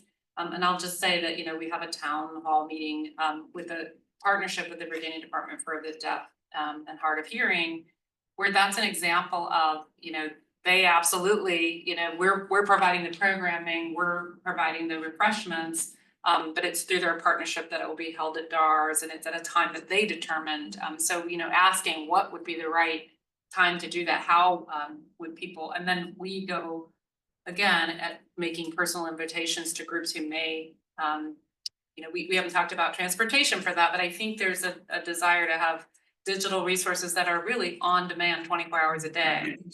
So there's an equity in that it's not just that you had to be at a meeting but getting the word out and then being in those places. Capacity, I think, is one of the largest challenges. So it's not that people don't have opinions or want to provide them, knowing about it, and then how can we be at 9 or 5? I think that's an ongoing challenge.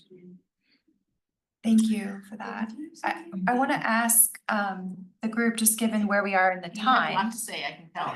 Come on. And this, well, I want to be careful because we're pushing up against the time Yeah. that we blocked on people's calendars. And I know that there's a lot more, and we don't have a next meeting time scheduled. So I want to see being thoughtful about everyone's time and that you're taking time. How do you want to move forward?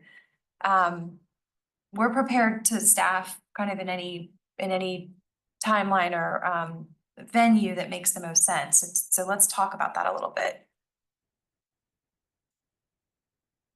How frequently do you want to meet?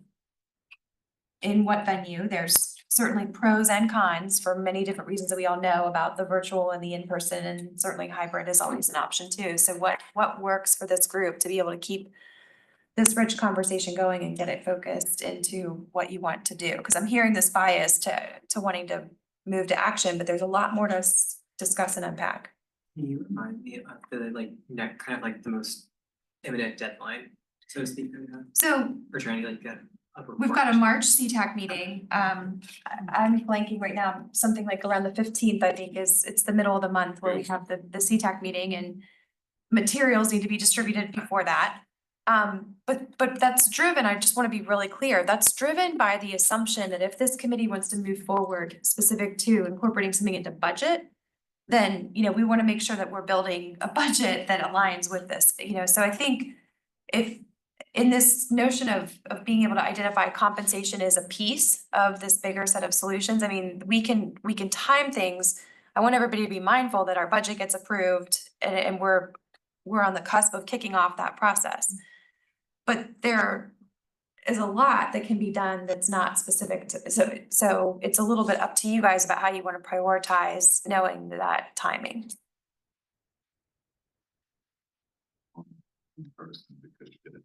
Yeah. Okay. In person with that. Yeah. Sounds like we've got a consensus there. for Yeah. sure. Yeah. And it sounds like it is okay though, for folks that for varying reasons might not be able to be in person for that we can provide the virtual option. I think Cameron would have preferred to have been here in I- person. I think you're right. But that's a piece of accessibility too. Sure. Yes. Having Yeah, the option. absolutely, having the option, For those yeah. that have a health challenge. So you want the vote ban to continue, but I'm really encouraged that we continue to gather. I think bi-monthly meetings.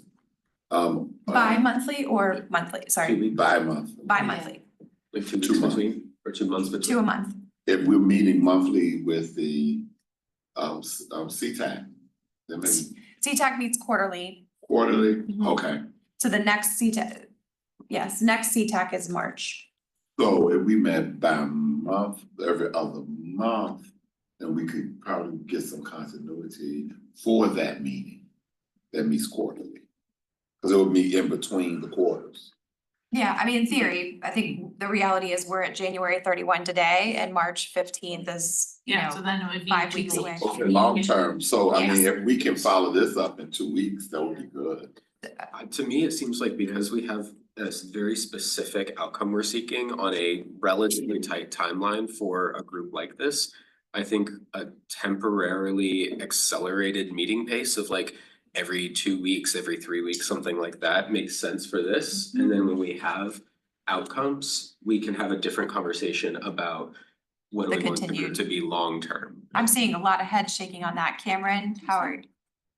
Okay, thumbs up, okay. Question for y'all, do y'all think like, if it's every 2 weeks on a Friday at this time will work for y'all, like, so we can have that continuous pace, so it's not, we have continuous Fridays schedule. work for me. Friday, okay, well. that works for me. Well, Cause that usually doesn't, if you do a community engagement, you're doing something in the evening. Yeah, Fridays. Or you done had a busy week and you just Yeah. wanna write this as the only thing for today. So 2 weeks from today is the 14th. Yeah. We could, does the 14th work for the next meeting and we could set it, 2 weeks. Love Day. yeah, Valentine's Day meeting. But you don't work anyway.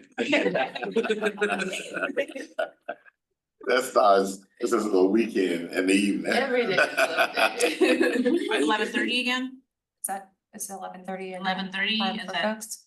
I like that. That's good. Yeah. What? And I like that time. Yeah. With Cameron, yeah. Okay. So I work full-time, and I already know I have a meeting from 11 to noon that day. That being said, if you guys do a virtual, I can come half an hour later, just online, but I will probably be at DHCD on that Friday. Sounds like consensus to I me. think that makes sense for this group. Okay. You know. So we will plan on 11:30 with lunch provided. We'll also, I think, do a little bit of a different thing to make sure that we get dietary needs incorporated into that. Lunch provided and, we'll do kind of the same process, but here in this room is okay. So if there's a way to make it just a little bit tighter, So that to might just be sort of helpful. facilitate a more Sure. cozier. Obviously Ken had a presentation today, so it Sure. made sense for us to have kind of an auditorium feeling, but I think hammering out specifics in conversation, maybe a slightly smaller setting would make sense for us, if that's easy, otherwise. Do you want to be in a different room or just reconfigure the tables? reconfiguring tables is something y'all can do, I So we're think. not so spread out. Yeah, just so that the conversation is a little more. Yeah, we bought tables with wheels for that reason. All So right, yeah, I we think can that would definitely be- do that. I think Okay. would be wonderful. Okay, I think, it sounds like it might be useful if, what would you like the focus of the next meeting to be? Do we wanna do a little bit more time, at least at the beginning of the meeting, to get some more brainstorming? I mean, we can bring some additional kind of supplies in the room so we can get actual words on paper and some things like that, or do you wanna move into something, how would you all like to do this? I love physical planning.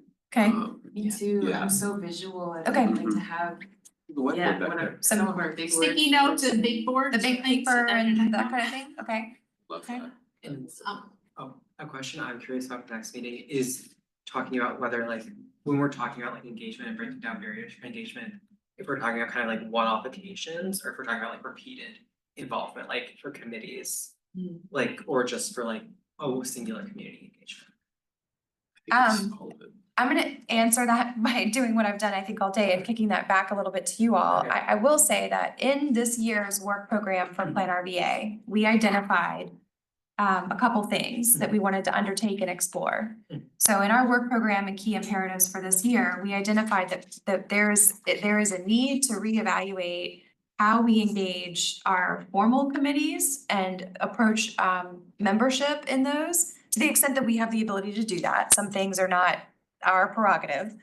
So I think in some regards, we have the option to leverage this group to think about that. And then we also have, obviously, a commitment to want to think more into about how we engage in community through less formal structures and maybe less like repeat engagement opportunities. So I think all are on the table, and it would be up to this committee to figure out which of those, is it all of them or just a specific set of focus that you want to take? I'll just say from an example, one of the things that Janice has been working on is that when we head into 2026 fiscal year, we want to make sure that we're mindful of setting the regular official meeting schedule that takes into consideration a broader set of cultural and religious holidays so that we can avoid those. We're gonna make some recommendations around next year's meeting calendar to be mindful of those kinds of things. I mentioned the piece about dietary requirements. We're trying to build into our operating practices how to be inclusive of varying dietary needs. So there's a couple things like that that are kind of in the works, and it'd be maybe nice to be able to include that as part of the things that are going on. And if you all want to weigh in on more suggestions like that, it's always helpful, but we've named a couple of things that we know we want to change as we move into the next year. Two just really like small examples, but. Okay, so we've got a meeting time and a cadence. I think we'll go ahead and set up calendar invites. We can always pull things off the calendar. Probably for most of you, it's better to have it on the calendar sooner than later.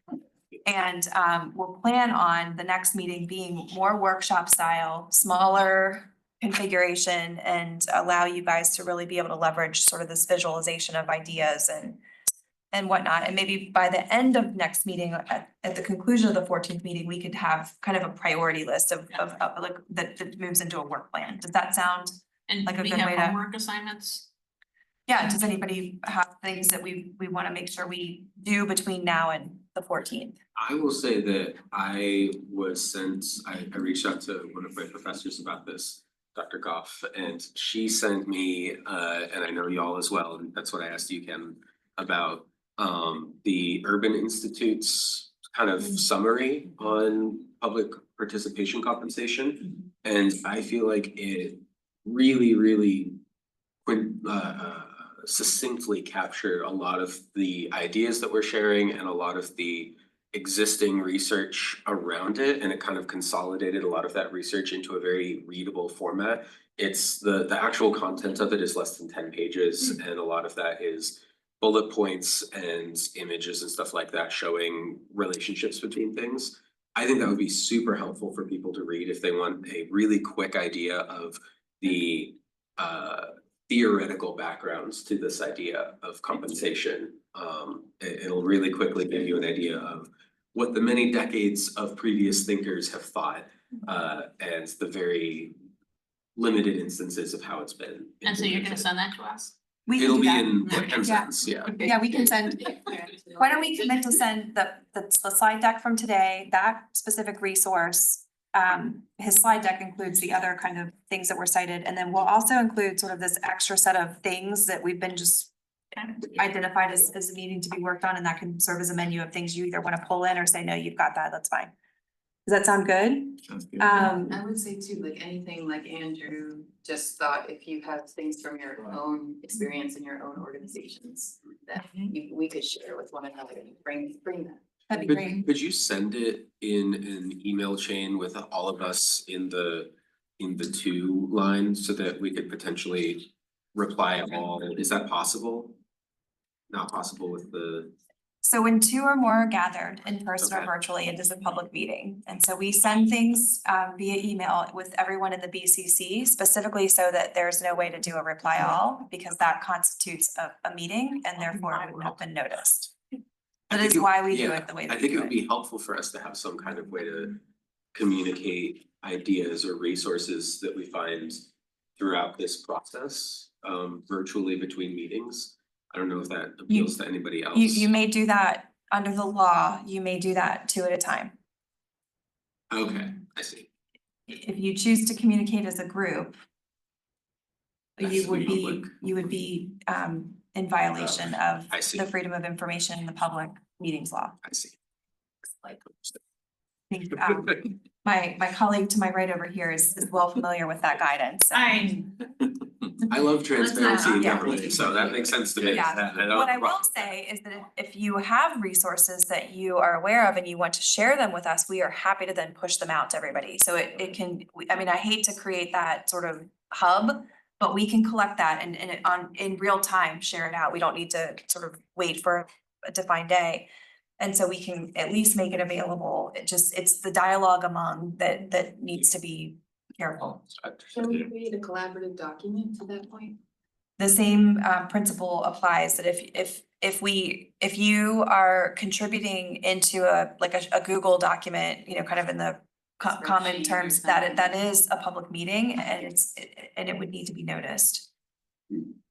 So to do that, I mean, practically speaking, the entirety of the public would have to have access also to that document, which could become challenging from a editorial perspective. And to the accessibility perspective. We just hosted the Future of Workforce Commission meeting from the city last week and the same guidance there. There was the same sort of desire. All the partners around the table were like, we need a shared drive to be able to dump stuff in and to be able to share. And it's not, it creates a closed environment where communication can happen that the public don't have access to. So. This has been wonderful today. I want to just say thank you to all of you. You know, Ken and I talked a little bit over the last few weeks about, you know, wanting to hit this right chord of not steering too much and not making assumptions, but I just want to thank you all for your interest. I think we're excited about where this conversation can go, and I think it's opened up a lot of opportunities for us to move in maybe multiple paths at the same time. So thank you all so much. We really appreciate it. The last thing I wanted to ask is that, you know, we did intentionally invite volunteers from the two committees who are in some regards sort of charged with some of these topics. Is there anyone that you think we should be approaching that are outside of those two committees that should be joining this work group? Janice, I think, said this at the beginning of the meeting. And that could be an ongoing thought. I mean, I think we can always have, you know, who else needs to be in the room for this particular conversation. I heard names like VCD. I also had an opportunity to talk with a good friend of Plan RVA and Matthew Shapiro at Six Wheels Consulting. He couldn't be here today, but he wants to just sort of be an audience, and the benefit of it being a public meeting is that anyone can be here. But if there are other people that we want to make aware of this conversation and could add value to the discussion, it would be your all's prerogative to help us think about that invitation. And I think we can set the room to be as inclusive of those other contributors as you all deem appropriate. So just keep that in mind as we move through this process. Mechanics wise, what is the relationship of the public to this group's operation? Like if there was a member of the public here, would it be acceptable for them to be or unexpected for them to be participating in the conversation, or would there be a sectioned off time specific at the beginning or end or both, where it's like, and now what does the public think? We can do either or both. Okay. In the context of today, I mean, so two things, correct me if I'm wrong, this meeting was public noticed. And so, you know, technically speaking, I mean, I don't wanna sound in a bad way, but I mean, Jordan and Finn are technically members of, the public who were invited to just join into the dialogue today. I think practically speaking, if 2,000 people decided that they wanted to do the same thing, we could have a little bit of a logistical issue, right? Right. So it's not unwise to think about that and to make sure that we don't arbitrarily set those boundaries, but I think that's another thing that this group can continue to decide of, are those in the room the right people in the room, and therefore should be at the table and be able to discuss? I think we could think about that in the context of even Plan RVA staff. Or do you wanna really keep it to the confines of the 7 people that volunteered and said, I'm on the work group? It's a decision that we should make before we have to face it, because it's better to set those expectations up front. I think it was valuable to have both of you here, and I'm sure if anybody else decides to come, it would be valuable to hear them as well. In the same way that this meeting operated, and if 2,000 people show up, I think we can. It's a cross problem that we would bridge. love to have Yeah. in many ways. Yes, I think that's a bridge that we can cross if it arrives. I think for right now, what we're doing works. So for purposes of setting the table, I think if I'm hearing, we will set it with,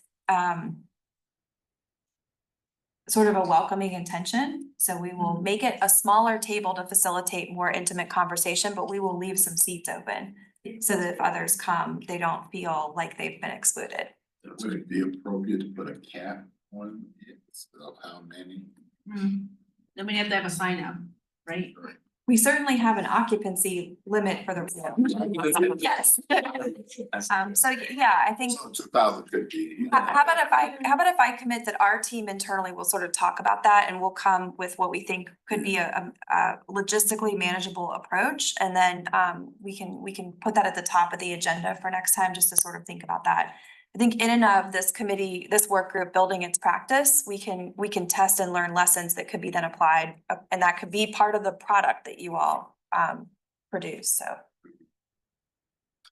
Does anyone have any, closing? Really quick, I think it would be very interesting to see if we can either get direct representation or secondary representation through conversations some of us might have outside of this meeting. Representation of the voices of people who don't get to participate because of the barriers that we're discussing. And Stephanie, I know that you have a lot of experience talking to those folks and understanding those barriers, but I think that would be a really useful voice to have in this conversation, and at the same time is inherently difficult to have in this conversation because we're discussing overcoming those barriers, which obviously have not been overcome. And so I think that would be something that we could think about, and as a matter of action first, if we can try to get those voices represented somehow in these conversations, during the conversations, that would be valuable. So, yeah, no, I appreciate that. I will say I have like a couple people in mind, for example, who I would love to reach out to see if they would be interested in coming. And they're people who, like, I would feel, just the way that I tend to work, I would feel maybe a little uncomfortable asking them if there's not compensation, but there is food, right? Like, if we had folks from the public come, I know there was enough food for y'all today, and how would that work, I guess? So again, I mean, I'll use the sort of unattainable, unlikely scenario. I mean, we're not in a position to commit to feeding the thousands, but I would say that if we have the advance notice of additional folks joining the conversation, I would say that we are in a position to provide meals for them as well. I always want to sort of think about that in the same way that we want to set the table. We want it to be conducive to the type of conversation that you all want to have with each other and still leave space. And so I think that same way might be that for lunch. And so we'll look at creative ways to make sure that box lunches are great in many respects, but it's also a finite thing. And so maybe we'll look at menu to make sure that if someone is a last minute notice or didn't find out right away, there's still something that we can offer. So we'll explore how to sort of strike that balance of there being enough for everyone. And we could maybe consider having If you know you're gonna invite somebody and that they're gonna come, just tell us and we'll Yes. make sure that That's that's what their I'm thinking. count. We could Yeah, consider, we could consider having a guest or two yeah, at any given meeting so that we can gain their Yeah. perspective we on can- the topics. yeah. And not consider them members of the group. And as guests, as long as we're aware that they're coming in advance, we can Yeah. provide lunch for them. Yeah, I think the known count, we can always sort of measure. It's just, yeah, so we'll work on sort of logistically how to make that the spirit of what I think I hear you all saying possible. But we don't wanna go too But large. we don't wanna go too- Yes. I like Right. Yeah. And that's my Yeah. concern, my pushback is just. Yeah. You really want the working group to kind of, Right. and we appreciate, cause I talked to Richard, knew he was not going to be here.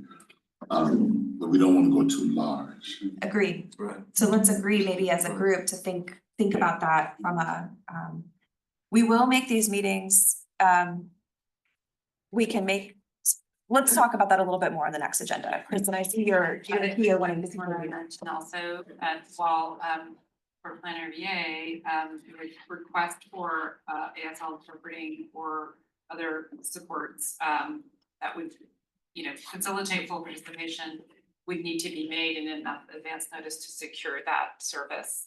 So I think, in that respect, it's always, a part of the public notice that that is a possibility, but again, some advance notice is requested. So. Yeah, agreed. Thank you for reminding us. Thank you all very much. We really Thank appreciate you. your time. I know we might have exceeded the commitment by just 1 minute, so we appreciate that. And this has been really great. I'm excited. I hope you all are, so very appreciative.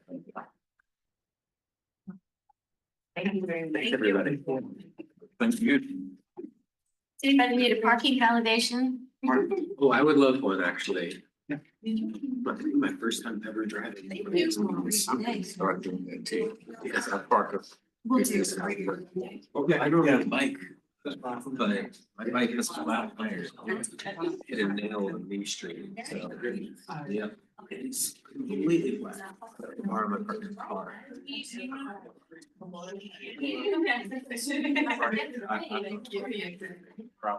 Generally thought that it's- No, I'm not in. Oh.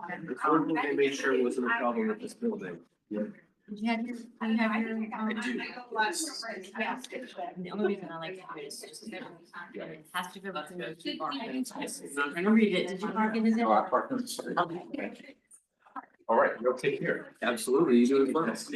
You too. Ready to go. I'm sure it will email you. Every other week. Yeah. That's in the community research. We're right at Yeah. Oak Grove. I was South gonna ask you side, presentations, so I Kentwood can Avenue. cut some of it out for the minutes, but since we're sending it out, I guess you'll send it to me and I'll get it to everyone. And I'll use, I'll have it. Send it to me as the PowerPoint, Okay. and I'll send it out that way I can copy and Okay. paste out of it. I'm really for the excited notes with document. We're not doing formal minutes, but like the majority of what was in your It is, presentation.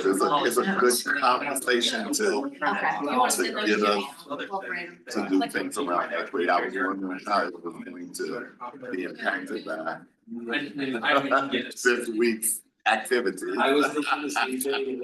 Yeah, well, I'm with this. Oh. We'll figure it out.